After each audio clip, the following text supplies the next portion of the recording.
Standing here today outside the House of Parliament is intentional. We are here because this is where decisions are made, where strategies are set, and where responsibility must be taken. It is the right place for us to bring the voices of our young people, their families and our communities. Voices that must be heard at the very heart of power. I want to begin by thanking Marcus Lipton Community Enterprise, your staff, your management team and the Brixton community for welcoming us so warmly over the past few days. The visit has been about listening, sharing and building solidarity between Glasgow and Brixton, and it is only right that we now bring the lessons we have learned to the very heart of political power. In March this year, Amin, a 15-year-old who attended our youth groups, tragically lost his life in violent circumstances. In the immediate aftermath, we were overwhelmed by emotions and it was difficult to find a way forward. At that time, there was no clear guidance to help us navigate such a profound loss. Providing leadership from my team was my immediate concern.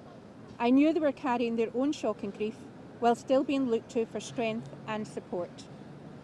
Very quickly, Amin's friends from youth group made their way to our centre, needing somewhere familiar and safe where they could come together, find comfort and begin to make sense of what had happened. His family also arrived with relatives travelling from across the UK to be close to one another and to honour Amin's memory. All of this was happening while we were assisting with the police inquiry, working to de-escalate tensions and still trying to operate our usual diary of activities, groups and services. With the blessing of Amin's father, we took on the responsibility of handling the press. It was important to us and to him that the story did not lose sight of the most painful truth. A child had lost his life. Amin's story is not just a Glasgow story. It is being lived here in London and communities across the UK. The tragedies are felt locally, and it is local people who carry the pain. But the responsibility for change cannot be left with communities alone. That responsibility must be national. I was keenly aware that in those early days we were reacting on instinct without any clear structure to guide us. I am not saying this was wrong, but I did worry that instinct alone might not be enough in circumstances as difficult as these.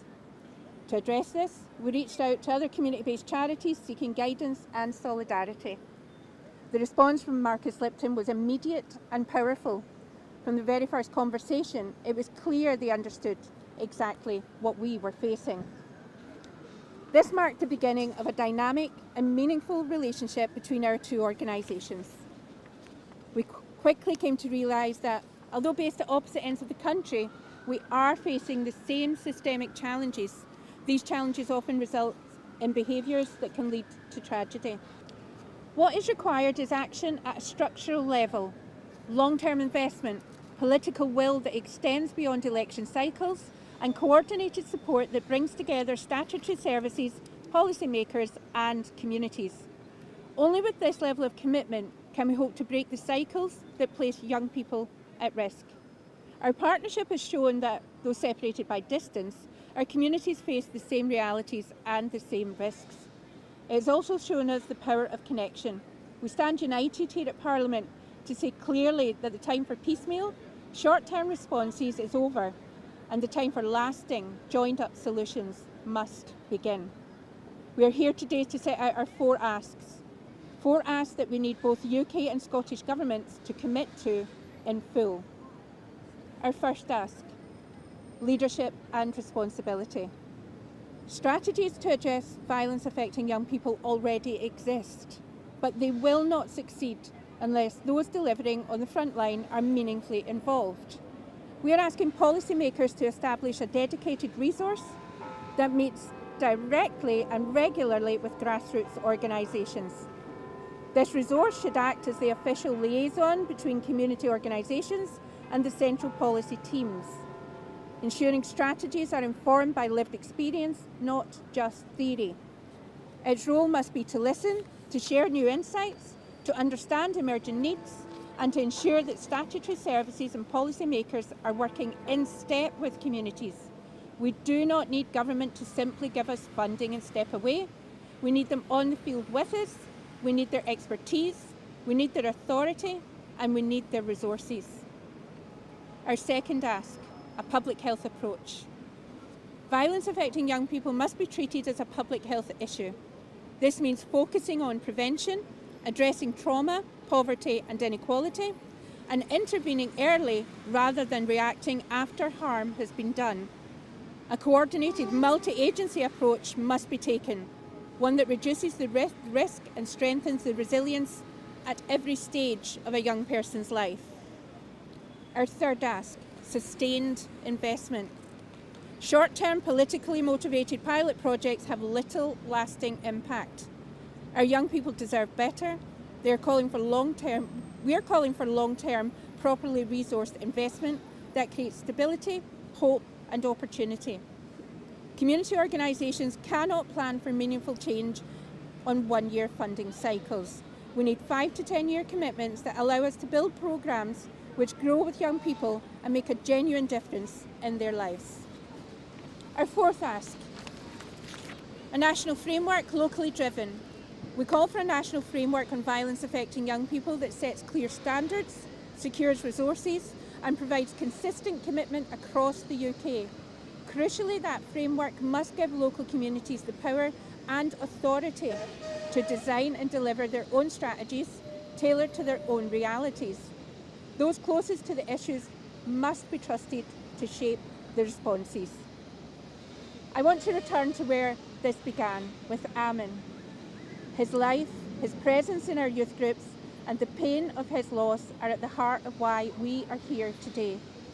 We carry his memory with us and we owe it to him and to every young person to work tirelessly for a future where safety, opportunity and hope are not the exceptions but the norm.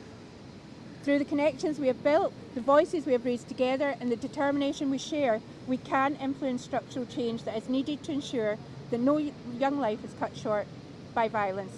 That is the task before us, and it is one we must and will face together with determination and resolve. We thank those who have listened, but listening is not enough. We are calling for leadership, accountability and real commitment. The lives of our young people depend on it, their futures depend on it, and we will not stop calling for change until that change is delivered. My name is Wayne James. I'm the new Managing Director at ML Community Enterprise, operators of Marcus Lipton Youth Club. And as many of you will know, we've been in our community supporting young people and their families for generations. We've shared experiences with Kingsway and their young people.